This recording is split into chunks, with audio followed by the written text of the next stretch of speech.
ایک زبونی ہے جو میں نے دنیا میں دیکھی اور وہ لوگوں پر گرا ہے۔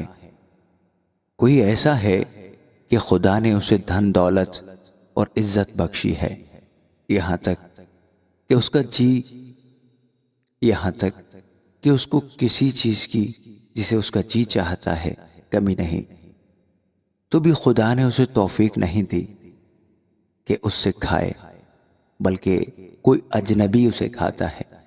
یہ بتلان اور سخت بیماری ہے۔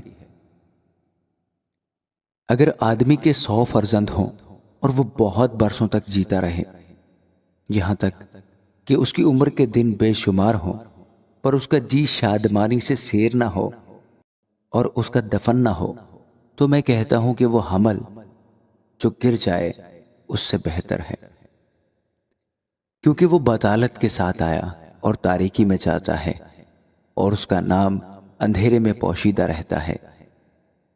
اس نے سورج کو بھی نہ دیکھا، نہ کسی چیز کو جانا، پس وہ اس دوسرے سے زیادہ آرام میں ہے۔ ہاں، اگر 2000 برس تک زندہ رہے اور اسے کچھ راحت نہ ہو، کیا سب کے سب ایک ہی جگہ نہیں جاتے؟ آدمی کی ساری محنت اس کے منہ کے لیے ہے، تو بھی اس کا جی نہیں بھرتا۔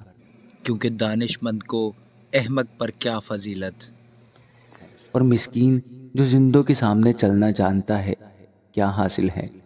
آنکھوں سے دیکھ لینا آرزو کی آوارگی سے بہتر ہے۔ یہ بھی بتلان اور ہوا کی چران ہے۔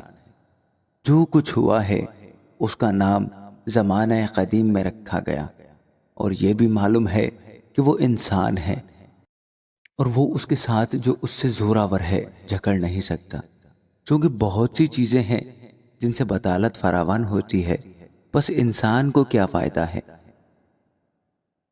کیونکہ کون جانتا ہے کہ انسان کے لیے اس کی زندگی میں، یعنی اس کی باطل زندگی کے تمام ایام میں، جن کو وہ پرچھائی کی مانند بسر کرتا ہے، کون سی چیز فائدہ مند ہے؟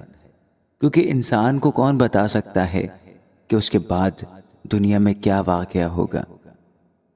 آمین۔